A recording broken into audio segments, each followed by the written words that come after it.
Hello, everyone. My name is William Alice, and I will be presenting the narrative and ethics case study for Mars Surveyor 1998. So, a little background about this program. NASA had already sent a few spacecraft to Mars before the program. The program was created in 1993 to explore Mars. They wanted to find possible life forms to study the climate, the weather, the water, the ice that was on Mars. And so they planned to send two spacecrafts to Mars in 1998. So the purpose of the Mars Surveyor, which were already told in the previous slide, had its own scientific objectives, which I will talk in the future slides. Each spacecraft had its own mission when it went to Mars. So the two spacecrafts that were en route to Mars were the Mars Climate Orbiter and the Mars Polar Lander. Each spacecraft had its own specific objective, and that each spacecraft would be sent at different dates. They were attached to the Delta II launch vehicle. They would be launched from Florida. So the schedule plan for each. The Mars Climate Orbiter was supposed to launch in December 10th, but it actually got delayed and got sent a day later. And Mars Polar Lander was sent on January 3rd. There was no delay in that.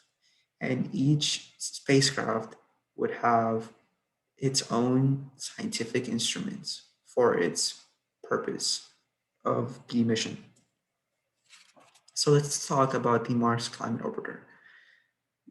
Its scientific objectives were where it had to monitor the daily weather and also monitor the atmospheric change that it had. And it would record the surface change due to winds or other atmospheric effects, such as dust. It would record the atmospheric temperature throughout time and also evidence of past climate change and future climate change while it was orbiting Mars. The instruments that it had was the MARCI Marquis and PMIRR Pamir.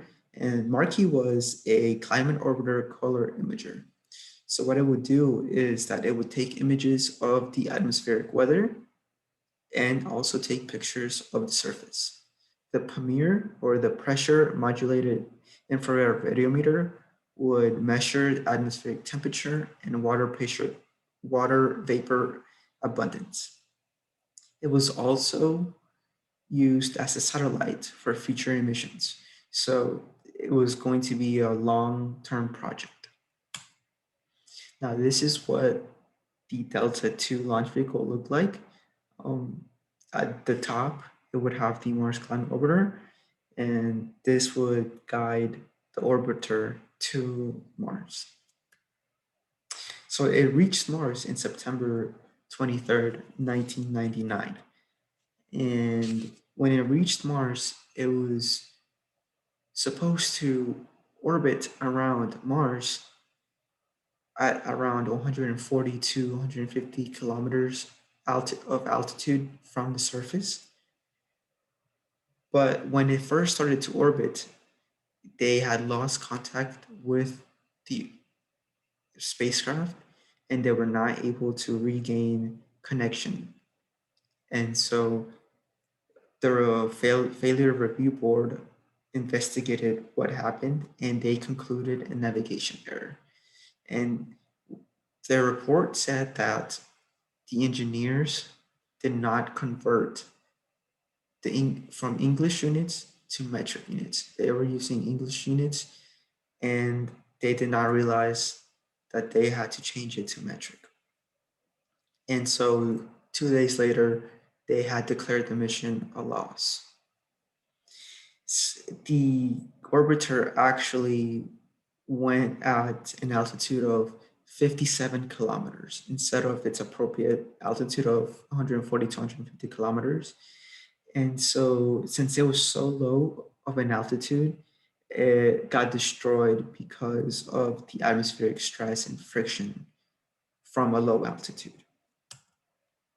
Then the Mars Polar Lander, which was launched almost 2 months after the orbiter, had scientific objectives as well. They had a meteorological conditions such as um, finding ice evolutions, uh, taking temperature of the atmosphere, and finding surface samples where it landed, which was in the south pole of Mars. It was also supposed to take images of regional sites and just the surface of it. And it had robotic arms to collect the samples. And it also had the scientific instruments MARDI and LIDAR. So MARDI was a Mars Descended Imager. So when the lander reached Mars, as it descended towards the surface, it would take a picture of the surface and whatever it could reach. And then the lidar would just measure dust. And this is what the Delta 2 launch vehicle looked like. It's exactly the same as the orbiter's one, except it carried the polar lander. It reached Mars on December 3rd, 1999. And while it was descending towards the surface of Mars, NASA had lost communication. And they spent about 48 hours trying to figure it out and they couldn't. And so the failure review board investigated what had happened and they concluded a software error.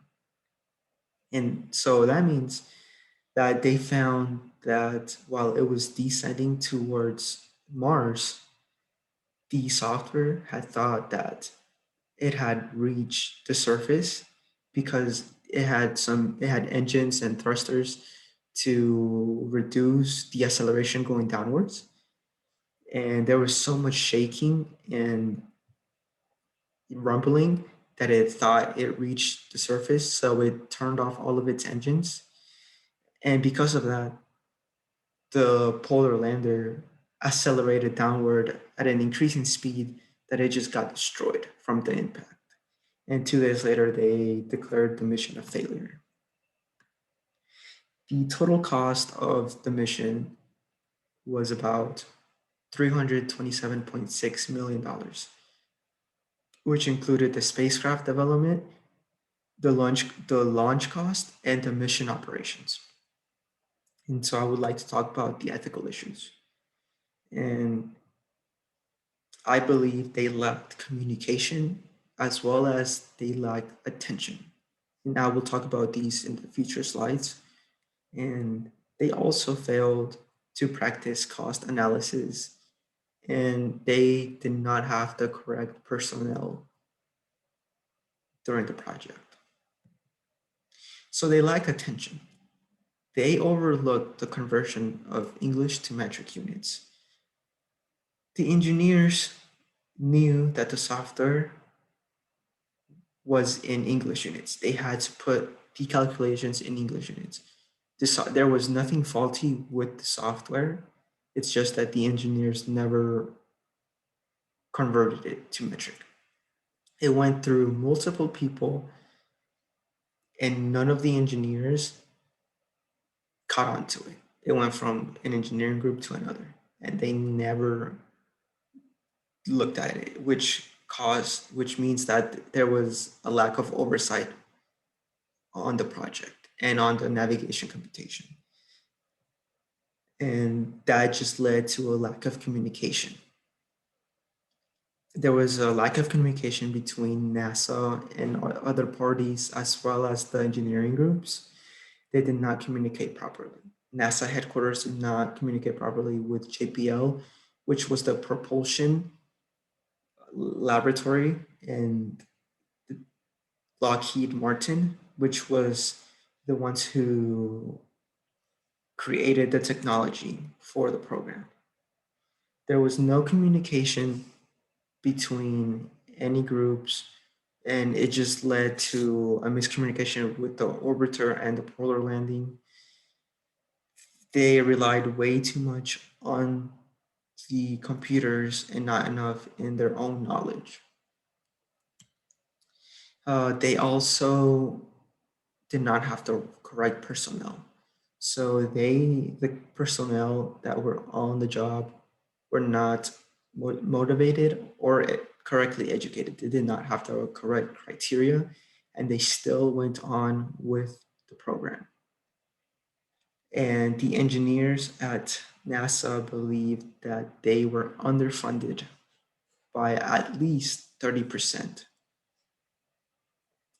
And because of all of that, it led to a new management team.